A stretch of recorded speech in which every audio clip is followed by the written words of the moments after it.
and you are. We are Citizen Outbreak. Welcome to the podcast.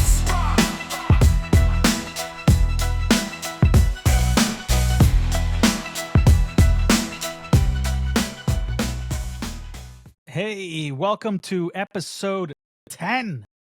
10 of Citizen. This is 10 of Citizen Outbreak.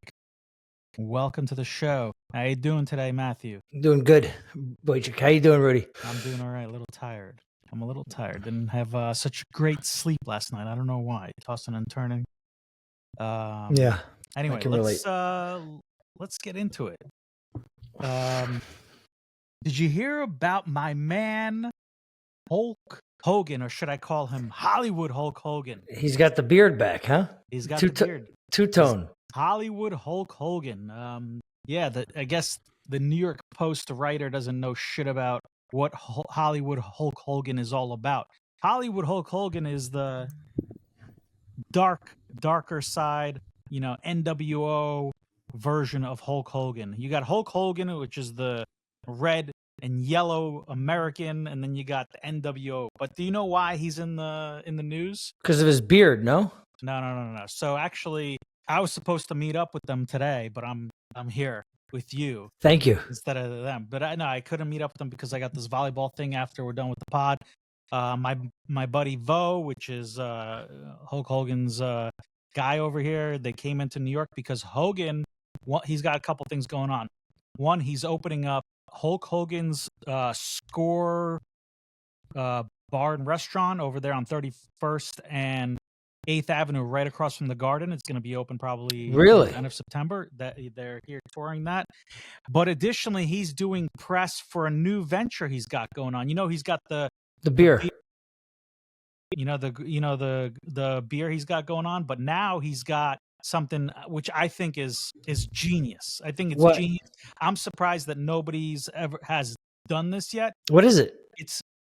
It's called Real American Freestyle Wrestling. Okay, it's real wrestling. It's not WWE, AEW wrestling. This is real, collegiate wrestling. Careful, Rudy. No. I'm saying it's like the college wrestling. Roman Greco wrestling.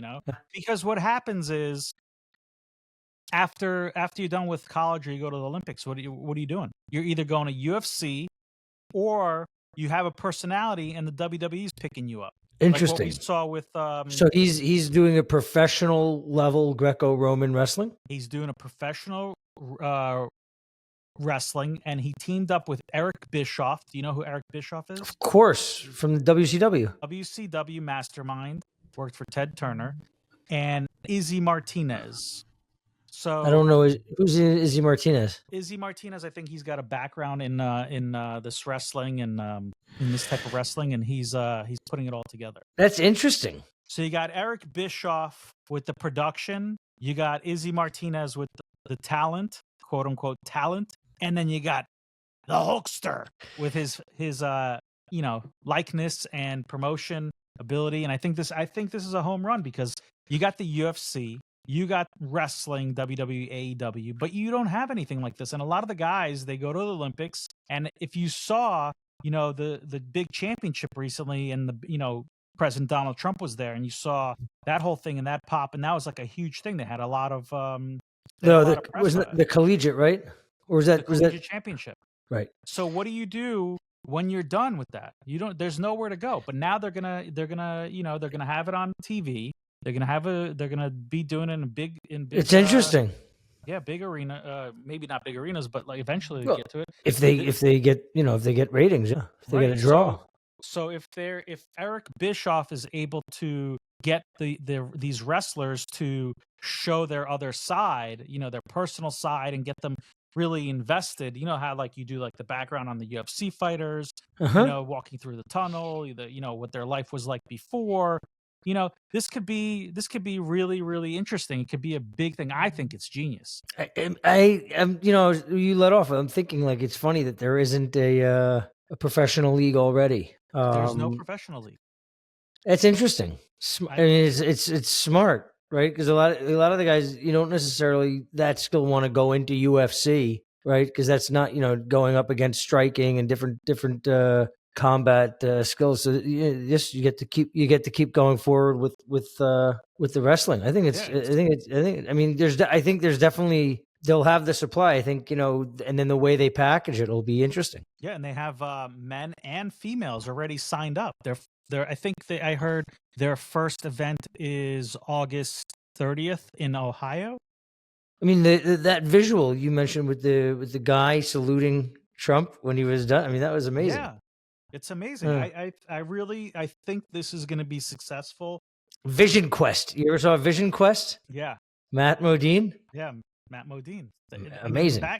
Back in the 80s, there was a bunch of these movies with wrestling, or you had characters that were in wrestling. Well, look, I mean, a lot of the guys that make it to the UFC, like you said, and a lot of the guys that get to the WWE, they just have nowhere to go forward with their skills. Vince McMahon, he picked gold medal winner Kurt Angle. He was a huge WWE guy.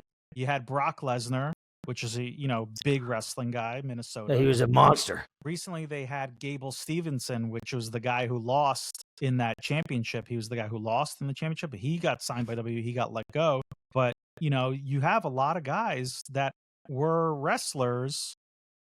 Look, I think it's really cool. I think it's funny that they never had, at least and these guys, I think it's a good bet. And betting is going to be great on this. It's going to be great because these guys want to win. Yeah, no, I think it's cool. I think it's going to be fun. So we'll see where it goes with this. That's awesome. I didn't even know about that. Well, yeah, I mean, they told me a couple months ago when I saw them down in Florida when he was promoting his beer. I think it's called Real American Beer. Is that what it's called? Yeah, I've seen that. I saw him marketing that. His beer is called Real American Beer, and the beer is actually really good. He's been doing his promos on it, so that's doing well. So the Hulkster, let me tell you something, brother, has got it going on, brother. In the afterlife. That's awesome. When we wish the Hulkster good luck with the. What's the name of the league? It's called Real American Freestyle Wrestling with Hulk Hogan, Eric Bischoff, and Izzy Martinez. Fantastic. Yeah, fantastic. That's exciting. Speaking of big men, do you hear this story going around about it's like it's basically been on like Twitter, X, whatever, and it's hypothetically how many can 100 men take down one gorilla? I haven't seen this. What are you talking about? Seen this? So it's been going around hypothetically. It's like a thing like, can 100 men take on a gorilla? Oh, I mean, 100? Yeah, 100 men. Can they take one gorilla down? Depends on the 100 men. Well, the gorilla weighs over 400 pounds, 4 to 10 times stronger than a normal human being. You got one of these wrestlers. You put 100 of these wrestlers. You put 5 Brock Lesnar's in there. I think you might have a shot. Well, here's the thing. You got so what they're the simulations and what ChatGPT and Gronk are saying is it's got to be strategic, because what's going to happen is the first wave, the gorilla's probably going to like attack. They're gonna swat them around, whatever, rip out a couple arms, whatever. So you have to be strategic, go from different angles. It's funny because with the jiu-jitsu, it's technique. They always say it's not the you can't just force your way through. But I mean, if could a guy that's really good with the Brazilian jiu-jitsu and everything with the technique, would he be able to lock down a gorilla? I don't know. I don't think so, because the gorilla's arms and legs are massive. You can't wrap yourself around it, and once you start wrapping yourself around it, you're just going to get tossed. But you should be able to put him to sleep, right? Like if a Brock Lesnar got around. You ever see a gorilla neck? The neck is huge. You're not going to be able to put the gorilla to sleep. So maybe 4 or 5 guys at the same time. So what do you mean 100? You need 100. 100. You need 100 guys. I mean, I bet on the 100. I don't know. Gorillas. You think one gorilla versus 100 men? I think the one gorilla takes them all out. One gorilla takes 10 Brock Lesnar's out, you think? Who Find me 10 Brock Lesnar's. I I'm only just, know I'm one just, Brock Lesnar. but I'm saying, you 100. They always there's that like wrestler podcast. They always ask the guys, you're in a bar, you got to fight your way out. Who are your 5 guys? So And okay, so have you seen are that? who are your 10 guys? What, take on a gorilla? So out of 100, who are your 10 guys that you could think of? I like the Brock Lesnar. He's huge. Okay, Brock Lesnar. I got Brock Lesnar too. I'll go with Brock Lesnar. I'll go with Hoist Gracie in there. I'll go with Hoist Gracie's like, but guy. I'm gonna give And he's some. old now. But, positions, the technique. I'm gonna give him some credit on that. The Okay, positions. 10 Gracies. 10 Gracies. So who else? Gracie's, Lesnar's. We'll throw in a find a few football players. Got a couple football players, big football players. I think you got enough. We got enough big guys. I think I don't know, one gorilla. They could One gorilla. They'll put him tough. down. It's tough. I don't think so. I think the gorilla. So Grok got in on this and ChatGPT? I mean, they were doing simulations. People are doing simulations online. People, you chat. I totally missed this. Yeah, it's been good. The past couple of days, it's been going on. Where do you live under a rock? You're always on the. I missed the gorilla. I don't know.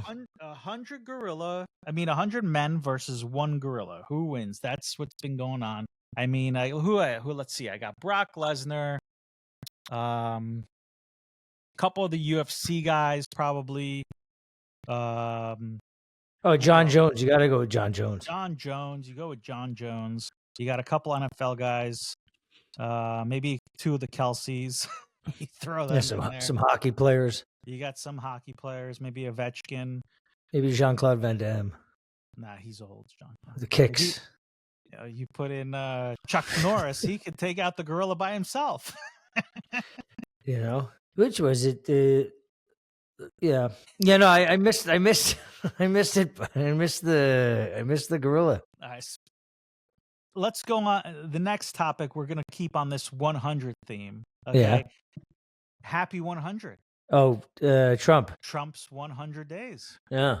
What do you think? What do I think? I'm going to give him a C plus. I'm going to give him a C plus. What is he? Yeah, I think I'm there. I think you're being. I think I was there with you at the C. I'm gonna give him a C plus because look, I promises made, promises kept. Okay, it's 100 days. Now, I'm gonna start with what he's done, and then we're gonna go into what he's promised and hasn't done, and then what he's fucked up. Okay. I'm gonna be kind. Okay. So number 1, he did close the border. He did good with the border. Okay. The border's closed. We don't have the illegals coming in as they were. Maybe I think I saw somewhere like maybe 3 got in, something like that. I don't know. Very little illegals coming through. So that's a good thing. Very little illegals are coming through. That's a good thing. Okay. Yes. And he's also getting rid of the bad illegals. He's getting rid of the gangbangers, the MS-13, the Trey, whatever they're called. Yeah, those guys. Those guys. He's getting rid of them. He's getting rid of a lot of the bad hombres. Right. Energy. Gas and oil prices have come down. I think oil today was at $58 a barrel. I've seen gas at the gas stations, at the pumps, they have been coming down. Now, what's really weird is by me, they have not gone down. I've seen $2.85 a gallon for regular. I've seen $2.99, but around me, it's like $3.09, $3.14, which is really weird. But if you go like the town over, it drops to $2.85. So he's got that down. And if you bring down gas and you bring down oil, parts of inflation do tend to come down. And then airline tickets should come down. You would think people travel more in their car during the summer. Heating oil comes down, gas, to heat your house, that comes down. So you're gonna inflation is gonna come down a little bit. Anticipating. Okay, we're gonna get to the butt later. He's taken DEI out of the discussion. Businesses are getting rid of their DEI. It's coming out of the schools. Most schools Yeah, no, we like that. We like that. We don't want any of the. We're for meritocracies here. Yeah. Yes, yes. So he's getting rid of the DEI. He's getting rid of the transgenders in sports. Yeah. He's getting rid of that. I don't. Well, yeah, I don't want boys and girls locker rooms. We don't want Or on boys the- and girls locker rooms. Or on the court with them. Worry about my daughter playing volleyball against a guy dressed as a Right. girl. You know, that's very dangerous. Mhm. And then you got RFK, who's doing stuff with health. We're already seeing it. Pepsi came out, I think it was yesterday, the day before, and said that they're gonna stop selling us. I don't drink it. Stop selling us shitty Pepsi. They're gonna give us the good shit that they sell in Europe. So The Mexican Coke. The Mexican Coke. Everybody loves the Mexican Coke. I think it's too sweet. It's too sweet. You know, I don't drink any of that shit though. I don't drink it either. It's filled with chemicals and sugar. It's tough. Well, every once in a while, like a Coca Light, for some reason, over in France, like a Coca Light. Every once in a while, Coca Light still has shit in it. I'm not saying it's good for you. I'm saying every once in a while I'll have that, and it's satisfying. But I don't drink that shit. I think often. the last time I had a Coke or a Pepsi, I don't remember the last time I've had a Pepsi, but the last time I think I've had a Coca-Cola was maybe 13 years ago. Could you tell the difference? What do you mean? Coke, Pepsi? Could I tell the difference? Yeah, Coca-Cola. Yeah, a little bit sweeter. I always could. Yeah. Every time. I remember when I was younger, I was on a plane with one of my friends, and he ordered a Coca-Cola, and the lady's like, "No, we only have Pepsi." And he's like, "Oh, I'm not drinking." I'm like, "You tell the difference?" He's like, "Yeah, I won't drink that shit." No, I never liked Pepsi. I'm like, okay. I was a Coke guy. So okay, so we see that you're saying you like the stuff that they promised that they would go after on the health side. They're going after stuff. Right. Border. Looks like the border definitely is more energy, under control. DEI, health. Costs on energy stuff has gone down. DEI, we like what he's doing. Right. I agree. Okay, let's now talk about what he promised that we didn't get yet. Okay, I was promised lists: Epstein, JFK, 9/11, other lists. Okay, I haven't got any lists, and the lists that we did get are bullshit. Okay, there's no arrests. No arrests. No. It kind of like they came out hot. Pam Bondi came out hot on it, and then kind of fell off, and no one's really talking about it. And they're just like, "Oh yeah, we're working on it."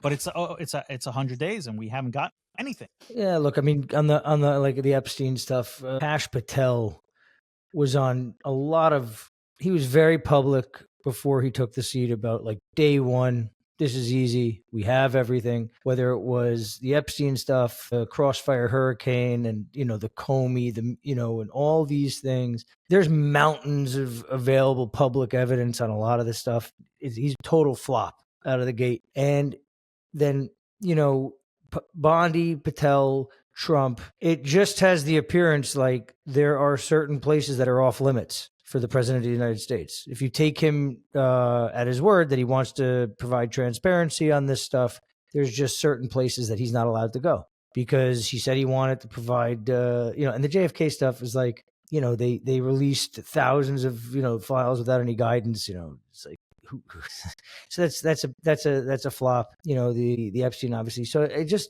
looks like to me, there's sections of the government where the president is like you're not allowed in this room, back up. I think he ran into that, across a bunch of this. I mean, look at Doge, right? I don't know what Doge actually accomplished, and the reality, like, it's funny because before we got on, I saw one clip today of the guy on CNN who's great. He's always like just taking those people apart. I forget his name, but who I'm talking about. He's the one guy on CNN that talks to all this table of people. And he was talking to one, and they were asking him, well, where are the cuts? And he said, well, I spoke to one administration who said that they helped with the IT. I mean, they started off saying Doge was going to get rid of $2 trillion or $1 trillion, then $1 trillion, and then $150 billion. And it's like, I have no idea. And, the institution of government and, the state media got active very fast in resisting Doge and its efforts to cut things, right? They called him Hitler. They said the way he's cutting things is not the way we want them to do it. So I just assumed that they didn't really cut anything. I have no idea. But I just assumed that it was kind of like a. No, they're definitely cutting. They're definitely cutting. I see like on X they have the thing I see, yeah. And it comes through and it says what they've been cutting. I do see they are cutting stuff. Is it, it's a billion here, a billion here. And guess what? Billion adds up to a couple billion. And that's money that we're saving for programs that we don't need. I love it. I want them to do all that. I'm just saying every time that there's some kind of, you hear there's a cut, then a judge comes out, says they're not allowed to do that. They've got to rehire these people. They've got to reopen that department. That's for like the ones where you're firing people. But then there's other stuff that they're cutting, that they're giving money to programs, that they shouldn't be giving. So that stuff I do see. I hope that it's real. I just hope that it's real. I'm just saying, I don't have really great. I love the idea, and it's low hanging fruit. It's just I understand there's a natural. I mean, the level of resistance, that is there in DC against that kind of initiative. So it's not like there's resistance because you're taking money out of their mouths. How do you think? Right. How do you think these people get money? What I'm saying is, you draw a line, like you connect that resistance to the Epstein stuff, to all this other stuff. There's just things that, as crazy as it sounds, like there are things that the president of the United States, like, he obviously doesn't have the authority. I mean, the Constitution grants him the authority to run the federal branch. And the narrative that, Americans are being given is that he's abusing his authority somehow, by, running his Department of Government. So, it's just, that's what's interesting. And you tie that to all these things. I think his, in the 100 days, I would say, like, he came out running fast. He had a lot of momentum off of the historic win. And I think, he kind of just ran into a wall, whether it was on, like, the Eastern Europe with Ukraine and the resistance he has there from European and leaders and people across his own government, then with Doge and with, I think he just is. And he ran into a wall somewhere. Well, that's another promise. He promised us on day one that the Ukraine war would be over. It's not. It's still going on. Although they did sign the minerals deal the other day. Great. Great for that. That's amazing. Well, we don't know what it is. But I mean, we still have the the hostages. He promised us that was going to be over, the Israel-Gaza thing. He promised that hasn't happened yet. And then we still don't know about inflation, because with all these tariffs and everything, we don't know what's going to happen with inflation. Is inflation coming down? Rates haven't come down. So there's a lot of stuff. Is the economy great? We don't know. We don't know. I mean, people are panicking, panickers. What are they? Yeah, everybody. I mean, look, I think for me, kind of the whole feel is just there's very. I'm not clear on what direction the strategy that he's using across, whether it be Ukraine, Middle East, or the tariff deal. He's communicating through tweets, retweets. A lot of what he's saying, I hate. A lot of the stuff you were saying yesterday about your kids and the dolls. You'll have 2 instead of 30. They'll cost a little more. I mean, that's inflation. That is the definition of inflation. That he's flirting with the idea of taxing, certain segments of the population more. It's all over the place. So to me, the C rating, all the stuff you listed as accomplishments, those are real. I think that's what we voted for. But, across these other things, it's just like I just don't know where we're going. Like with the Middle East, 45th administration, his last time he was in there, Abraham Accords, I thought was, that was amazing. And I think that was a really big departure from decades of, like standstill policy from DC. It was I thought a really common sense, great approach that was getting momentum for peace. He's like there's no indication that he's really taking a serious advance towards like the Abraham Accords. I don't know what he's doing. You know, he talks about buying Gaza. He talks about helping Gaza. He talks about, you know, so I just don't know what he's doing in the Middle East right now. And you know, with the Ukraine, you know, this minerals deal, I don't know. I haven't seen details on it. I don't really know what it is. That, you know, it kind of keeps us there because now we're going to be. I don't know what it is. I don't want to say, but it's like I just don't know. The communication is just, to me, not so clear about what's going on here. Well, yeah, that's why I'm giving him a C plus. But Elon Musk is giving him an A plus. He's saying it's a tremendous amount has been accomplished in the first 100 days. This could be the greatest administration since the founding of the country. I maybe he's seeing something that you and I don't. He's obviously a lot smarter than you and I put together. Look, look. You know, it's like yesterday I was out. You know, a successful group of guys in the markets, and they were not. You know, they were freaking out about the tariffs, and they say this guy's just fucking lost it. This isn't the guy that I voted for, and what the hell's going on? And you know, I mean, my look on the tariffs. My thing is, you know, we've covered it a bunch in the past few weeks. I think, you know, he's had very strong beliefs about this for decades, and he's running the country right now the way he ran Trump Organization, which is off of his gut and his instincts, and he's not really communicating what any of that is as he goes forward. And you know, part of me says in one regard, it's been 3 weeks into this 90-day pause. And no business is held accountable for a 3-week plan. You go and you talk to your, you know, CEO, they get, or, you know, they report to the street, they give a, you know, they talk about a quarter, they talk about a year, they talk about a 3-year plan, a 5-year plan.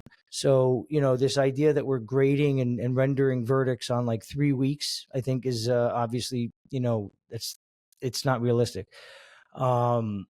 I'm hoping that he's got some kind of strategy here to start knocking off these deals, and they'll be able to show some real economic pickup. Because once we can price that in, that'll, you know. But I have no idea. The alternative. You know, I don't know exactly what he's going. So I'm going off of my interpretation based off of his tweets and like old interviews and stuff like that. But Scott Bessent said they're negotiating with 200 countries. 200. I want to know how they got to the number 200, because over here it says there's only 195 countries. So what are the other 5 countries? I don't know. Principalities? I don't know. Andorra? But Monaco? Does that count as a country? Yeah. Look, I mean, I like I said, it's the communication part of this has just been 2 non-member observer states, the Vatican and the state of Palestine. They're not negotiating with Palestine for anything for tariffs. Right now. I didn't know there was a state of Palestine. You know, look, I like I said, the communication on all of this stuff has just been kind of very, very choppy and all over the place. You know, yesterday he said this is Biden's stock market. You know, I mean, that's just like a ridiculous comment. And I tune a lot of that stuff out, but I mean, like, you know, 100 days in, he doesn't have. There's not a very, you know, there's not a clear sense from me about what we're doing. So I'm just kind of going off of like what I hope he's doing. So you're giving him a C. I'm giving him a C plus. Yeah, I'm at a C. All right, let's talk about another C plus. Former New England head coach Bill Belichick, who's now who's now in North Carolina. Yeah, North Carolina. Carolina head coach. He this is crazy. He just gave an interview with CBS 60 Minutes the other day. Did you see this interview? Yeah, I saw it. Okay, number 1. I've got opinions on this, Rudy. All right, number 1. What is he wearing? What, the whole sweatshirt? He's got a rip over here. It's a bizarre. Dirty navy sweatshirt. I think it was not even a sweatshirt. I think it was a t-shirt. It was a sweatshirt. Bizarre. It's just bizarre. It's like it's got holes all over it. It's got holes. Yeah, it's bizarre. He's 70. What is he? 73? Something like that. He's got the girl sitting to the side, like basically monitoring the interview. I mean, it's bizarre. It's such a bad look. His girlfriend's name is Jordan Hudson. Okay, it's a hot name. Jordan Hudson. I mean, you know, she could be an actress. Jordan porn Hudson. Star. Right. She could be any. Oh, who knows? You see her walking across the field? I saw her walk. So listen. Listen, you remember Bill Belichick? Yeah, but you see, I've been on the other side of Bill Belichick since he made the decision to get rid of Brady. He's been suspect in my book. Okay, so Bill Belichick, you know, he had that swagger where people kind of were afraid of him. He was like a coach. Oh yeah, You know, people were Yeah. afraid to him. Like, you don't talk Mhm. to Bill Belichick if you're a player. You know, he didn't really give interviews that much. He's was Bill technically- Belichick. He was an icon. He was like, the greatest coach of all time at one point. Right. And then supposedly he sat on some airplane, sat next to some chick, and now they're dating. Right. But here, if I could, I'll just take you back. 27 years old. I feel very kind of supported by what's going on because he got, in my opinion, this whole mythology about Bill Belichick right now is unfolding in front of us. Right. And I was a Belichick fan. I'm a Giants fan. He was, obviously, but there's a few things. One, he evaluated Brady twice that we know of. Okay. Brady was the 144th pick or something like that. Okay. For some reason, he got called a genius for taking the guy at 144. Reality is, I don't think he ever knew who Brady was until a guy named Mo Lewis caved in the lungs of Drew Bledsoe. Okay. Belichick should have a tattoo of Mo Lewis everywhere on his body, like Steve-O on the back of his back, on his back. So he puts in Brady. The next time that we see Belichick evaluate Brady's talent is when he's saying the guy's washed up. Let's send him packing. Okay. What happens next? Brady goes to 2 Super Bowls, wins one, and Belichick is done. Okay. Right. So you back away from just hear me, back away from like the X's and O's, life decision time, legacy time. This is the easiest no think of all time. Hey, Brady wants like 50 million for the next 2. Done. Next issue. I'm Belichick. As long as I have Brady here, I'm the greatest coach of all time. I'm done. No, let's go at this stage of my career, go and try and prove to everybody that I did this. I would have done this without Brady. Guess what? He never won anything without Brady, ever. Now we're watching him. Nobody wanted to take him. He's then going and auditioning for jobs everywhere. Nobody wants him. He goes to UNC and he's getting bossed around by a 22-year-old. It's a bad look. I think she's 27. No. She's 24. She's 24. She's 24. Okay, she's 24 years old. She wears the pants. Well, that's another weird thing. Like, first of all, he's wearing ratted up sweatshirts. You're doing an interview on 60 Minutes. Okay. When have you ever seen somebody, Jill Biden never even did that, to interrupt in the middle of an interview, like walk up and say, "Oh, we're not talking about this." And all the guy asks is how you guys met. Listen, this is like one big humiliation ritual for this guy. It's bizarre. So you got it. To me, it brings everything into question, and it seals the answer for me. Brady was the whole ball of wax there. Well, of course, Brady. If it wasn't for Brady, then he wouldn't. Of course. Let me ask you a question. If you're in Belichick's position there, and I call you up, I said, "Hey, listen, Rudy. This Brady. He wants $50 million for the next 2 seasons. Should we give it to him? What do you think?" Of course. Do you even have to think about it? You can interrupt me. You said, "What's the next thing to think about?" No, yeah. No, let me just go and risk my legacy. No, right. You give it to him. I mean, let me put it to you this way. I'm calling you up. You're gonna calling me up. I'm Bill Belichick, and I have this girlfriend now, and I'm gonna say, "Oh, I'll take your job. I'll take the job as head coach of UNC, but I got this girlfriend over here, and she needs a job too. So you got to give her a job too." Did he give her a job? Is that part of what happened? I don't think it seems like she's got a job over there, but she definitely has an office. She's definitely doing something. She's on the field. She's on the field. So if you don't have a job, what are you doing on the field? For a fact, she's got a job. She has some kind of production, something to do with him and his business. She's got something going on. I think it's a crazy look. They were supposed to do some kind of version of Hard Knocks, and she started negotiating, throwing all this stuff out there, and then they said, "You know what? We're not dealing with this. We're not dealing with this," and they walked away. It's crazy. Yeah, and some weird thing is somehow she went from having no or little money to having $9 million in real estate assets since sitting on this airplane and meetings. Oh, maybe. I mean, he gave it to her, probably gifted it. You saw the video. Yeah, you saw the video of him coming out bare chested. Yeah, leaving her. Yeah. The other thing is, this guy never looked at social media. Doesn't know what social media is. Now he's on social media posting pictures, weird pictures. It's like a lampoon version of midlife crisis. It's so bizarre to me. And then you got, did you hear Charles Barkley comes out today. What did he say? He's very concerned. He's very concerned for his longtime friend Bill Belichick. They're Especially longtime after friends. This, yeah, I guess they were friends after this controversial CBS interview. Oh yeah, 24-year-old freak Jordan Hudson frequently interrupted the conversation.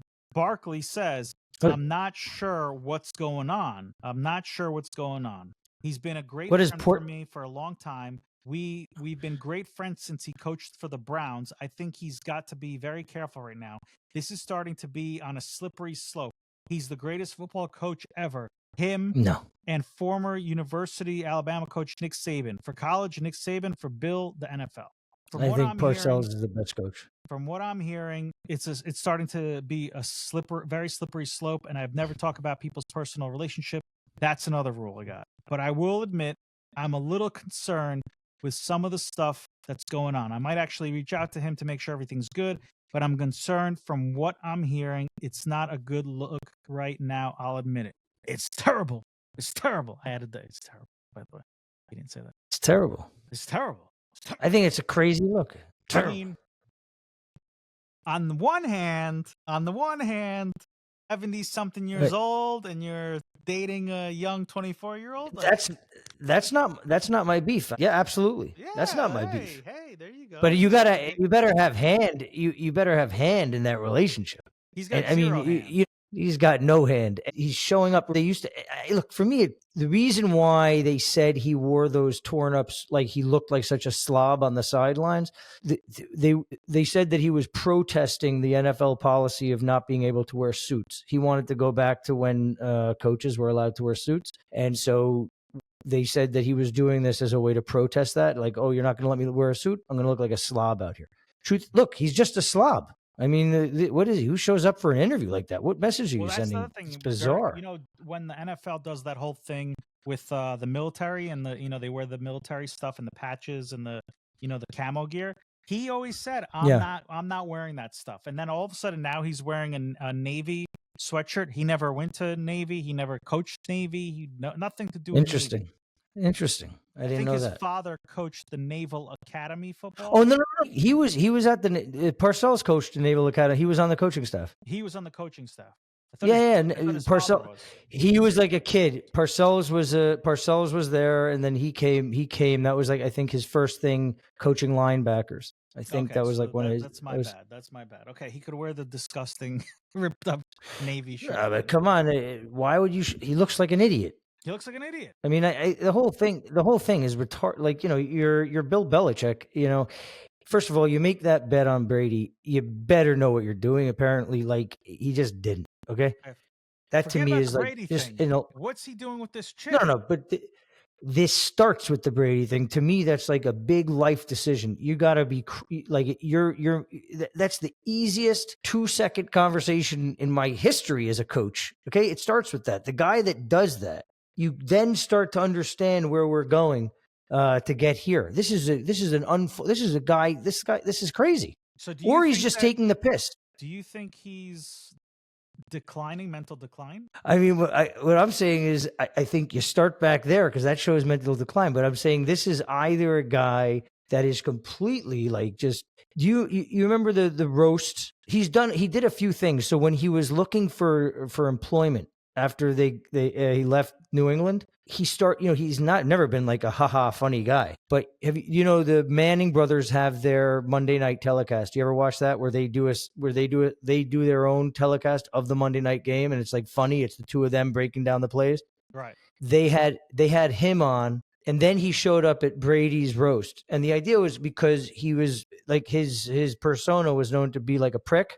That I guess he was trying to soften his image, so he like tried to be this funny guy. He looked like a clown, and then he adds on top of it, he goes and gets this 24-year-old, which would be cool if it was just like him running around with this hot Jordan Bronson person, but like, doing it this way with like, he's got a whole sweatshirt, she's bossing him around. It's like a weird look. Right. And she's kind of like acting as a shield. Like, you can't talk to him unless you talk to me first. I'm the one who makes decisions for him. Right. And it's a weird look. Decisions. I mean, it looks like she's making every decision. Yeah. So it's bizarre. It's strange. there's something definitely not kosher about it. There's something definitely going on. Yeah, I'm not going to speculate on here. I don't want us to get in trouble or anything for us to It's speculate fun. about what I think. But I'll tell you, I didn't know they had a reality show in the works. I'd like to see a reality show well, on that. it's Hard Knocks. I'm gonna think that there's gonna be a reality show anyway. Maybe not Hard Knocks, but maybe a different type of reality show with them together, because I could see her angling for a reality show. I like it. I'll watch that. I mean, I'll watch clips of that. This guy, he's entertaining. Yeah, I think yeah. This Belichick. Speaking of another strange guy, did you hear about this?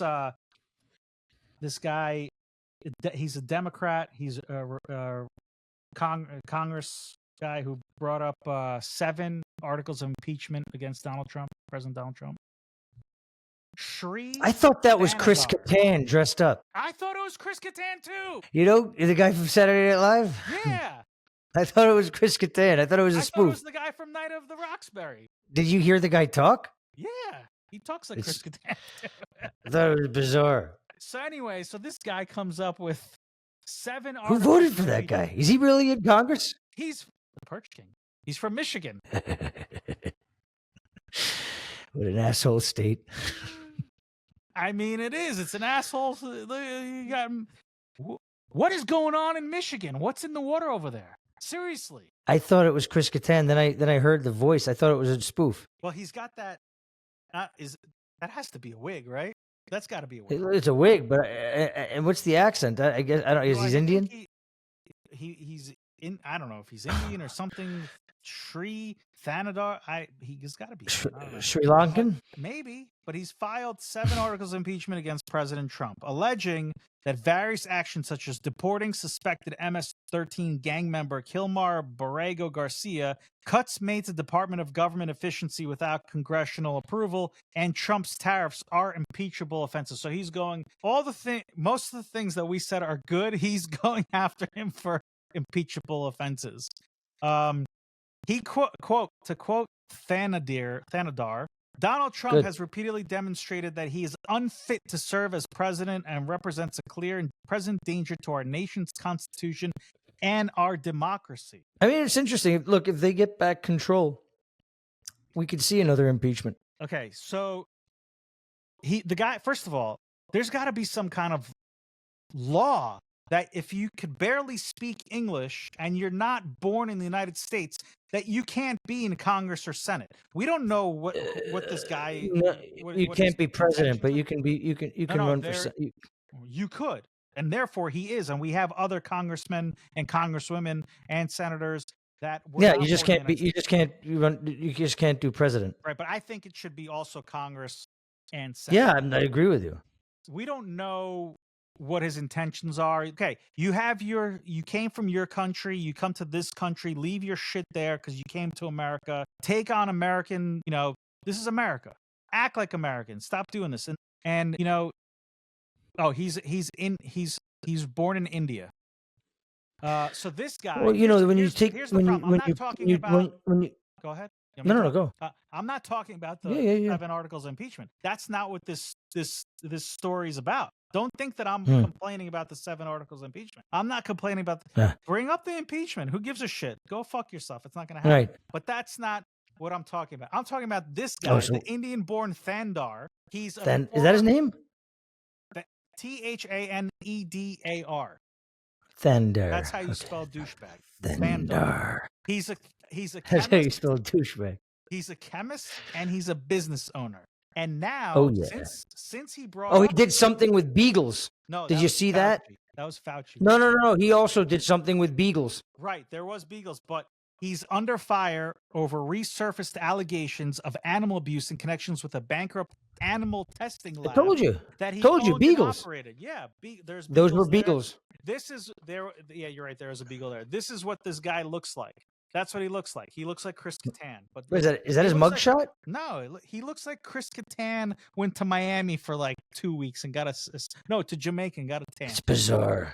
It's bizarre. According to the Huffington Post in 2018, approximately, listen to this fucking scumbag, 170 Yeah, let's dogs hear it. and monkeys had to be rescued in 2010 from an abandoned pharmaceutical testing lab by that was owned by Thanedar. Thanos.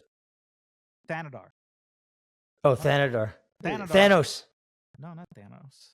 Thanedar, who had to shutter, and it was in New Jersey testing facility. It was called Anaclin Preclinical Services after Thanedar owned parent company As Pharma went bankrupt in 2010.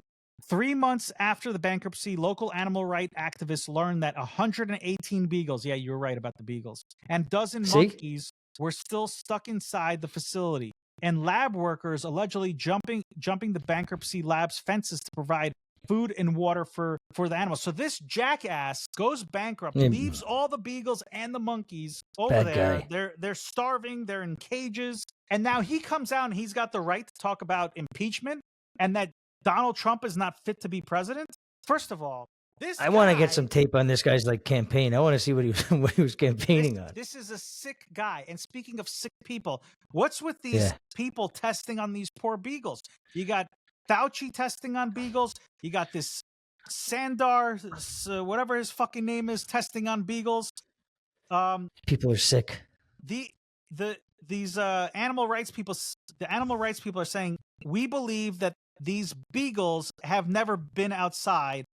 And an unnamed woman in a video says, I don't think they've ever had their paws on the grass. But when I walked in here, it looked like they were walking on eggshells every time they touched the grass. They were afraid of touching the grass. These poor animals. Terrible. A few days after the report, California-based In Defense Animals rescued 55 long-tailed this guy should be monkeys. This guy's an asshole. That were abandoned in the shuttered Anaclin testing facility. Guy's an asshole. Thanedar. Yeah. Indian scammer Democrat congressman who filed articles of impeachment against President Trump was confronted, and he denies. Dickhead. He's also in debt by $730,000. But anyway, this guy's a real something else. Yeah. And you gotta think about how many stories are told about people like this that have, they're throwing rocks at glass houses? Yes. Stones. People in glass houses shouldn't throw stones. Right. So shut the fuck up, fucking Chris Kattan lookalike with But look, the reality is that's where we're at. I mean, roll forward a year, Trump loses the midterms. We'll probably see another impeachment. Probably, yeah, probably. And they make up stuff, and as long as you have the votes, they could. Well, look, they don't have to govern, right?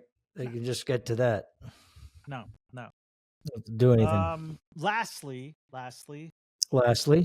have you heard about these Dubai chocolates? Yes. Have you had a Dubai chocolate? I've been getting them. Have you? Yes. Okay, so now you are the problem. I'm not the problem. Well, so if you've been getting the very nice, meaning you've been getting multiple, so you're the problem. A very nice girl gave me a gift, which was the Dubai chocolate, and it tasted great.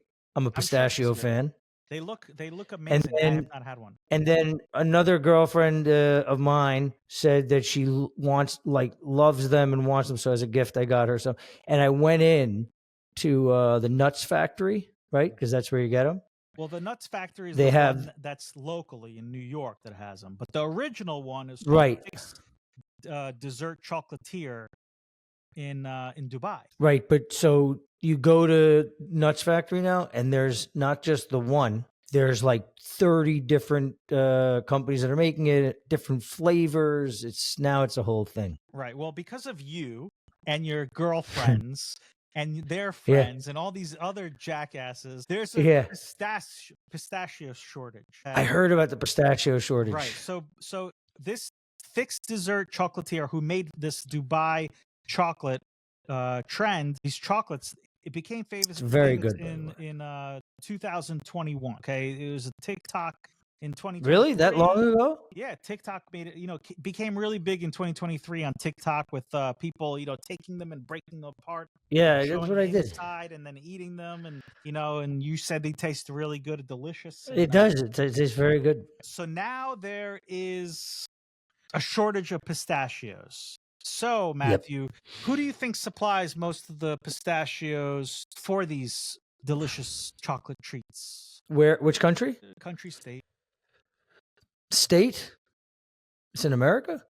Well, 20% come from. No, sorry. The majority of them came from California, but this harvest was down 20%, which also because of this chocolate pistachio, it caused. So the chocolate pistachio is driving the shortage. No, well, you had the climate change, whatever you had. You had the harvest. They didn't harvest enough of the pistachios. That was one thing. Yeah. And then there's a run on pistachios, so there's a shortage of pistachios. So For the pistachio selfie, yeah. For the pistachio selfie, and these people are eating the pistachios, and I guess prices have gone from $7.65 to $10.30. I don't know if that's a pound or whatever. But I love pistachio. do you want to hear the crazy thing? Who's supplying 40% more of pistachios to Saudi Arabia now? Israel? China? Give up? Who? Yes. Iran. Iran is supporting 40%. They increased 40% exports for this Dubai chocolate trend. So I'm part of the problem. You are part of the problem. You are supporting a terrorist regime of Iran. And Next time we could talk about the Asian strawberries. The Asian strawberries is a different thing. But so who knew that Iran had all these pistachios? It's interesting. So you would think that if I heard this that President Trump would have heard it, and he would not only sanction the oil and get pissed off about people buying oil and say, we're not going to do business with you if you're buying oil from Iran, that he sanctions the pistachios. Well, he's very savvy when it comes to TikTok and social media, so he doesn't want to get the TikToker influencers upset with him about the pistachios. Get the upset about the pistachios? No, it's smart. All right. On that note, listen, go to citizenOutbreak.com, buy our game. Please comment YouTube, on iTunes, Instagram, Spotify. Tell your friends to follow us. Tell your friends to listen to us. Give us some 5 stars, please. The more we grow, the more you know what I mean. And that's a wrap. See you soon for the next episode. This was episode 10. Thank you very much.